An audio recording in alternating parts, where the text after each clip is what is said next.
Jadi tips saat menghadapi psikotes. Mungkin dari beberapa teman-teman, bahkan saya sendiri pun pada awal-awal mengenal psikotes, mengenal alat tes psikologi begitu ya, saya sering kali cemas loh teman-teman.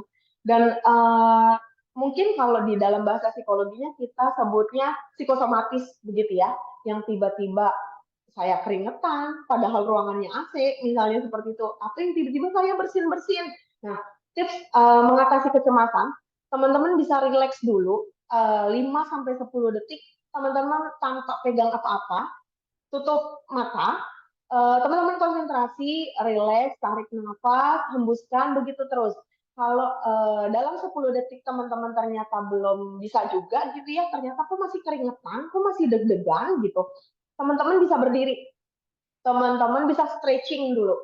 Terserah teman-teman yang nyamannya teman-teman, tapi memang kalau dalam ruangan kemudian pesertanya banyak gitu ya, mungkin teman-teman juga bisa minta izin dulu sama testernya bahwa saya memerlukan beberapa detik atau beberapa menit gitu ya, misalnya mau ke toilet, teman-teman boleh stretching di situ. Karena kecemasan setiap orang itu beda-beda teman-teman. Yang bisa dirasakan sama teman-teman dengan saya bisa berbeda. Mungkin kecemasan saya adalah dengan saya tiba-tiba bisa berkeringat di ruangan AC, itu saya alami teman-teman. Jadi saya mengatasinya dengan tuh, saya tarik nafas, kemudian saya stretching. Dan biasanya saya melakukan, saya kemana-mana itu bawa satu notebook kecil, itu saya coret-coret. Atau saya tulis kata-kata afirmasi diri saya, bahwa psikotes saya hari ini berhasil. Itu yang selalu saya bawa teman-teman. Yang kedua adalah menjaga tingkat motivasi. Jadi motivasi apa sih yang teman-teman mau begitu ya? Motivasi apa yang diperlukan sama teman-teman gitu ya? Kalau misalnya teman-teman ini mengerjakan psikotes ini untuk apa sih gitu? Jadi untuk apa sih teman-teman menjaga tingkat motivasi bahwa untuk mengerjakan psikotes ini motivasinya teman-teman apa? Psikotes ini nggak hanya untuk pekerja swasta ya teman-teman, tapi ada juga yang mungkin yang tadi saya sampaikan ada BUMN, P3K, CPNS begitu ya. Jadi teman-teman harus stabil, harus mengingat dalam diri bahwa oh saya ngikutin psikotes karena saya pengen lulus ke tahap selanjutnya dan saya ingin goals di posisi ini seperti itu. Jadi untuk selanjutnya menerapkan strategi eliminasi jawaban teman-teman. Jadi teman-teman juga harus tahu bagaimana cara menjawabnya. Kemudian menjawab eliminasi jawaban itu seperti apa. Kalau misalnya teman-teman udah nggak tahu nih yang tadi sudah saya sampaikan di depan bahwa teman-teman udah ngerasa sulit di nomor 1 sampai nomor 3, skip aja. Kerjakan di nomor 4 sampai selanjutnya, biasanya itu terselip soal-soal yang justru lebih mudah teman-teman. Jadi teman-teman nggak perlu terpaku sama soal nomor 1, dan mungkin ada kecemasan sama teman-teman, kalau nomor 1 aku nggak selesai, nanti psikotes aku jelek. Nggak teman-teman. Itu semua subtes dinilai berdasarkan part teman-teman mengerjakan. Seperti itu ya. Kemudian ada lagi taktik menebak jawaban dengan bijak. Jadi ada di dalam IST atau intelligence itu, di jawaban intelijensi itu adalah menebak jawaban atau misalnya melengkapi kalimat teman-teman. Jadi melengkapi kalimat ini mungkin teman-teman juga nggak familiar, kemudian juga nggak tahu karena juga mungkin tidak terbiasa seperti itu ya.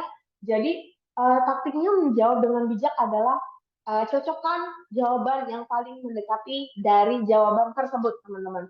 Jadi teman-teman nggak perlu takut itu salah banget, karena saya yakin nggak semua psikotes itu teman-teman nggak bisa.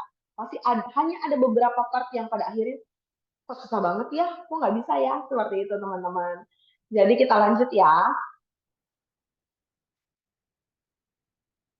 Oke, kita lanjut lagi. Nah, nah teman-teman, dari sini, apakah teman-teman mengalami hal yang dirasa sulit, begitu teman-teman? Kalau misalnya teman-teman dalam melaksanakan psikotes secara online, psikotes secara offline, uh, ada lagi psikotes tantangan online, teman-teman. Tadi saya sampaikan ya bahwa psikotes yang berlangsung sekarang, yang sedang hit sekarang adalah psikotes online, teman-teman. Di mana psikotes online ini sistemnya diatur oleh perusahaan atau organisasi yang teman-teman lamar begitu ya. kendalanya apa yang paling sering muncul? Yang paling sering muncul adalah jaringan koneksi gitu atau jaringan internet ya teman-teman. Jadi teman-teman ini harus tahu bahwa seandainya pun di rumah kemudian mengandalkan WiFi rumah atau mengandalkan WiFi yang ada di tempatnya teman-teman, teman-teman harus juga bisa tethering dari handphone. Biasanya kendala teknis seperti itu sudah saya eh, siapkan dulu gitu ya teman-teman. Jadi memang sudah saya persiapkan, sudah handphone di sebelah kanan, tapi bukan berarti saya curang ya teman-teman, bukan membuka kalkulator dan lain-lain, tapi untuk mengatasi seandainya WiFi saya bermasalah begitu. Jadi solusi mengatasi masalah teknis itu tadi solusi ya teman-teman. Jadi eh, teman-teman tahu bahwa internetnya bandwidth nih misalnya low bandwidth, ternyata kok internetnya nggak bisa-bisa ya, aku udah disconnect, teman-teman bisa menggunakan handphone. Jadi biasanya psikotes online ini dari tim manajemen, dari perusahaan atau instansi yang teman-teman lamar, biasanya sudah diinformasikan sama testernya bahwa kalau seandainya wifi-nya nggak bisa atau laptopnya bermasalah, teman-teman udah bisa mempersiapkan ini. Entah 2 laptop, pinjam laptop saudara, laptop yang teman-teman punya, begitu ya, dan juga ada 1 handphone berfungsi untuk tethering, begitu teman-teman.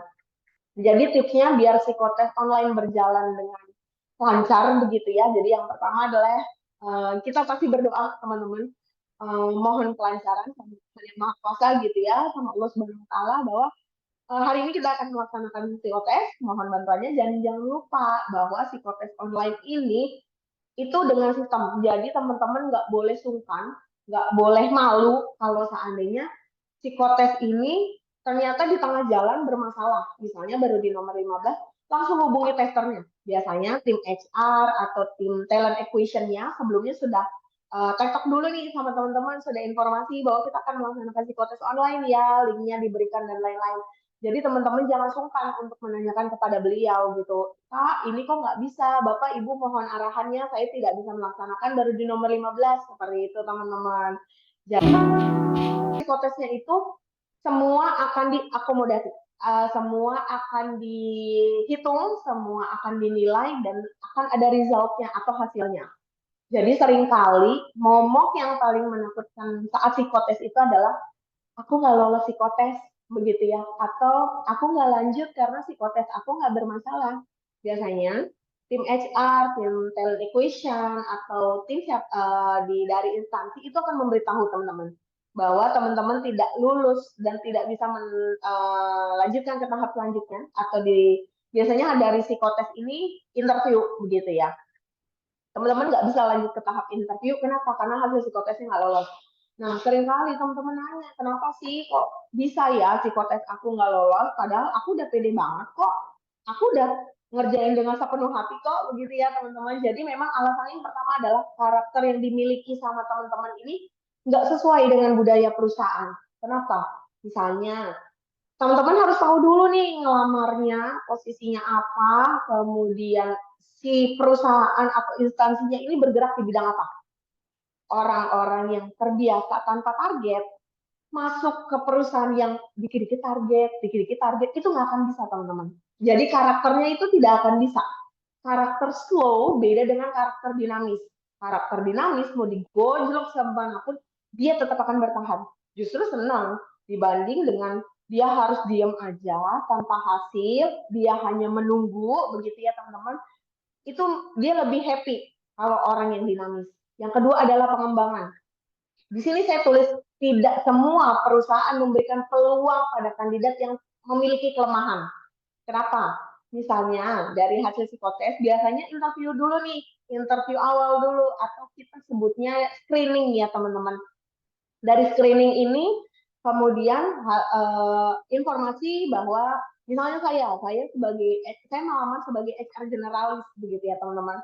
Saya sebelumnya adalah misalnya industri logistik seperti itu. Kemudian saya melamar di industri FMCG di mana yang mungkin sebelumnya saya di logistik menggunakan Excel aja ya, masih manual, kemudian masih tulis tangan apa-apa gitu. Kemudian masuk ke FMCG semuanya menggunakan sistem, begitu.